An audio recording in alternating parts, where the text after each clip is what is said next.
प्रथम पिता मनु की जय। आज मैं आप लोगों के सामने उपस्थित हुआ हूं प्रथम पिता मनु के महिमा मंडन के लिए। सवर्णों को मनुवादी कहा जाता है।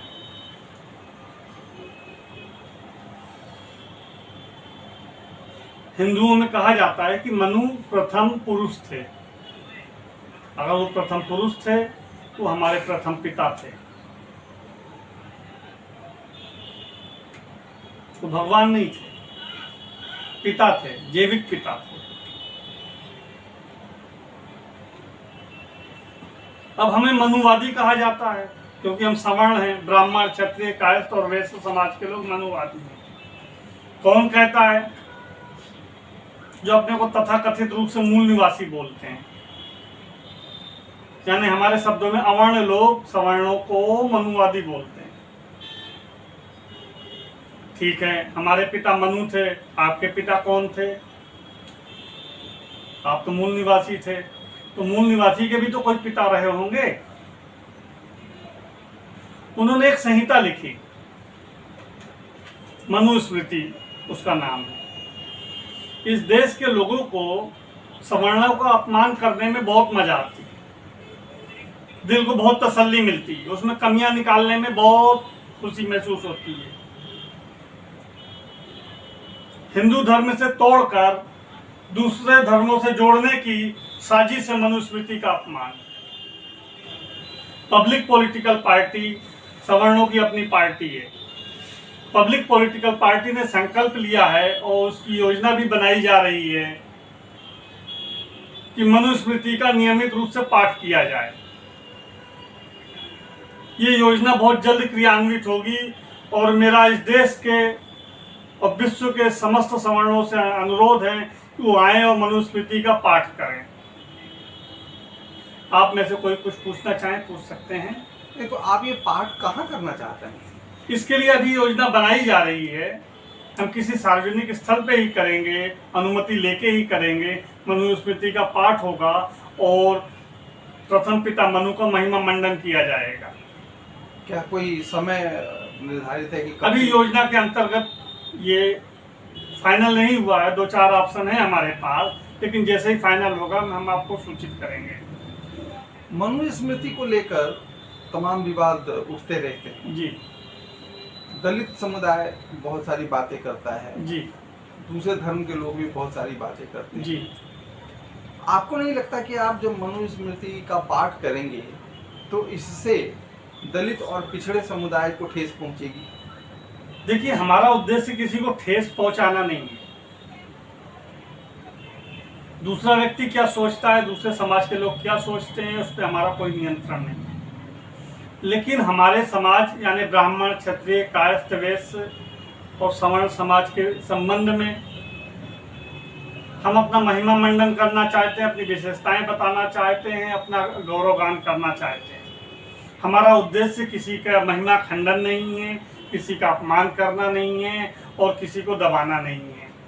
अगर किसी को इससे ठेस पहुंचती है तो मैं एडवांस में उनसे क्षमा मांगता हूं। क्या आपको नहीं लगता कि जो आज समाज में दलितों की दयनीय स्थिति है उसके लिए मनुस्मृति जिम्मेदार है? ये देश डॉक्टर राजेंद्र प्रसाद के संविधान से चलता है। ये देश मनुस्मृति से नहीं चलता है। इस देश पे हमारा शासन 15 अगस्त 1947 के बाद से आया, संविधान तो उसके बाद बना। अगर दलितों की तथाकथित स्थिति बुरी है तो अंग्रेजों के शासन काल में भी थी, मुस्लिमों के भी शासन काल में थी, उससे पहले भी जो शासन रहे हैं जिनका ऑथेंटिक इतिहास है उसमें भी थी। तो उसके लिए मनुस्मृति को जिम्मेदार ठहराना जबरदस्ती किसी का बलि का बकरा बनाना जैसे। हाँ, मैं ये मानता हूँ कि हर ग्रंथ में कुछ अच्छाइयाँ होती हैं, कुछ बुराइयाँ होती हैं, कुछ समाज को निर्देशित करते हैं, कुछ समाज को पथभ्रष्ट भी करते हैं। लेकिन जब मैं अपने धर्म के धर्म ग्रंथ को देखता हूँ तो आस्था के नजरिए से देखता हूँ, लेकिन जैसे ही दूसरे धर्म के धर्म ग्रंथ को देखता हूँ तो तर्क की दृष्टि से देखने लगता हूँ। अगर एक समर्ण के रूप में ब्राह्मण क्षत्रिय कायस्थ वैश्य के रूप में मैं देखता हूँ मनुस्मृति को, तो मुझे आस्था पैदा होती है उस ग्रंथ के प्रति। और जैसे ही दूसरे धर्म वाले या तथाकथित अवर्ण जो है इसको देखते हैं तो वो उसका मूल्यांकन अपने दिमाग से करते हैं, तर्क से करते हैं। इसलिए कहते हैं एक प्रोवर्ब है, मेनी मैन मेनी वर्ड्स, जितने मुंह उतनी बातें। तो आप सर्वे भवन्तु सुखिना को नहीं ले सकते। दुनिया का कोई भी ग्रंथ सबके लिए सर्वमान्य नहीं है। चाहे आप कुरान को ले लीजिए, चाहे बाइबिल को ले लीजिए, चाहे आप अवेस्टा को ले लीजिए, चाहे आप किसी भी धर्म के धर्म ग्रंथ को ले लीजिए, सारे धर्म वाले उसको नहीं मानते हैं। उस धर्म के जो अनुयायी हैं उन्हीं के लिए वो पवित्र है, दूसरों के लिए वो एक पुस्तक मात्र है। अगर हम हिंदू समर्ण बोलते हैं कि मनुस्मृति हमारा धर्म ग्रंथ है, तो ये हमारे लिए पूज्य है, हमारे लिए सम्मानजनक है। इसका ये मतलब नहीं कि दूसरों के लिए अपमानजनक है, इसको जलाया जाना चाहिए। ऐसा बिल्कुल नहीं होना चाहिए। क्या हम किसी दूसरे के धर्म ग्रंथ को जला सकते हैं? क्या हम ये उम्मीद कर सकते हैं कि कोई दूसरा धर्म ग्रंथ जलाया जा सके? अरे भाई, तुम्हें वो नहीं पसंद मत पढ़िए, आपको उसके सिद्धांत पसंद नहीं है, वो आपकी निजी इच्छाएं हैं, लेकिन उसको जला के आप सवर्णों का अपमान कर रहे हैं। आप सारी बुराइयों की जड़ जो है मनुस्मृति को बता रहे हैं कि सरासर अन्याय है, सवर्ण समाज के लिए सरासर अन्याय है। नहीं, आप जैसा कह रहे हैं सवर्ण समाज के साथ अन्याय है, लेकिन यही तो आरोप है मनुस्मृति पर। ये आरोप मनुस्मृति के कारण ही हमारा समाज जातियों में बढ़ता चला गया और आज हिंदू समाज अनेक जातियों में कुछ इस कदर बटा हुआ है कि हम बड़ी संख्या में होते हुए भी हमारे ऊपर कभी अंग्रेज शासन कर जाते हैं, कभी मुस्लिम आक्रांता आकर शासन कर ले जाते हैं और हम जो है हारते चले जाते हैं। ये इतिहास रहा है। अगर इसका कारण जाति व्यवस्था को बताया जा रहा है तो मैं आपको बता दूं जानकारी के लिए, धर्म से पहले जाति आती है।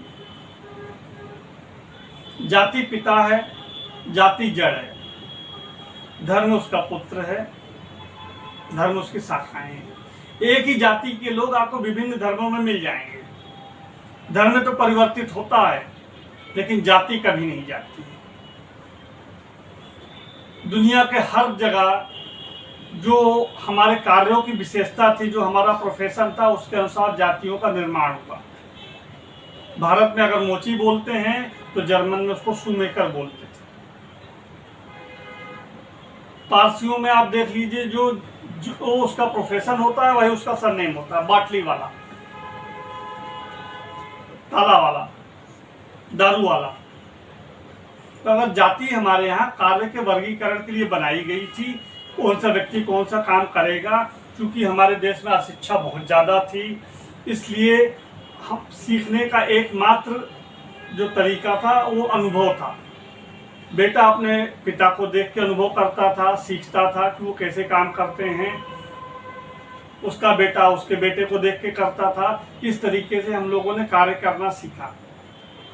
अगर आज की डेट में राजनीतिक पार्टियां, धर्म परिवर्तन करवाने वाली संस्थाएं, उन लोगों ने अपना मिशन बना रखा है कि बड़ी जाति वाले को गाली दो, खासकर ब्राह्मणों को, इससे ये छोटी जाति वाले टूटेंगे और धर्म परिवर्तन बहुत आसान हो जाएगा। मनुस्मृति को लेकर अक्सर ये बातें होती हैं और जैसा आप खुद बता रहे हैं कि ज़्यादातर राजनीतिक पार्टियां जो हैं इसका फ़ायदा उठाती हैं।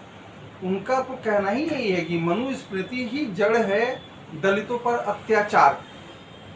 ऐसे में जब आप मनुस्मृति का महिमा मंडन करेंगे, जब आप जगह जगह सार्वजनिक स्थानों पर उसका पाठ करेंगे, तो आपको नहीं लगता कि इससे समाज में एक प्रतिकार उत्पन्न होगा? जी, आप अपनी जगह ठीक बोल रहे हैं, लेकिन मैं आपको जानकारी के लिए बता दूं कि मनुस्मृति जाति व्यवस्था का कारण नहीं है। जाति व्यवस्था का कारण जाति प्रमाण पत्र है। अगर आपको जाति का विरोध करना है तो मनुस्मृति मत जलाइए, जाति प्रमाण पत्र जलाइए। अगर आप कहते हो कि मैं किसी जाति को नहीं मानता हूँ अगर कोई व्यक्ति बोलता है कि मैं जाति प्रथा को नहीं मानता हूँ तो उसको सर्वप्रथम अपना जाति प्रमाण पत्र जला देना चाहिए, ना कि मनुस्मृति जलानी चाहिए।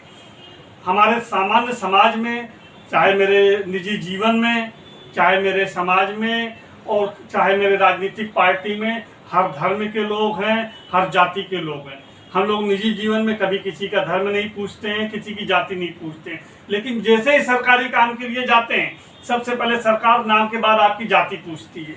ऐसा क्यों भाई? सरकार ने जाति बनाई है, मनुस्मृति ने नहीं बनाई है। अगर सरकार इसको हटाना चाहती जाति प्रथा को तो सबसे पहले वो जाति पूछना बंद कर दे, जाति के विशेष के लोगों को जो सुविधाएं देती है वो बंद कर दें।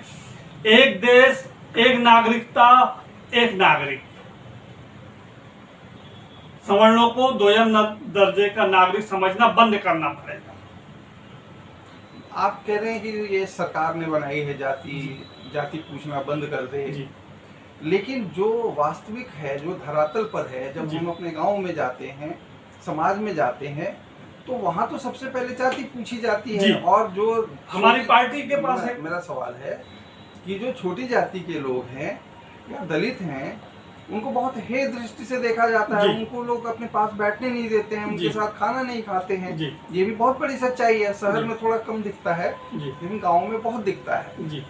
और इसका कारण यही बताया जाता है, जैसा मैंने पहले भी आपसे पूछा था, कि ये मनुस्मृति की देन है जी। और जो बड़ा तबका है इस देश में ही, बहुत बड़ा तबका इस पूरे अत्याचार के लिए, इस भेदभाव के लिए, जातिगत जन्म के आधार पर जाति व्यवस्था के लिए मनुस्मृति को जिम्मेदार ठहराता है।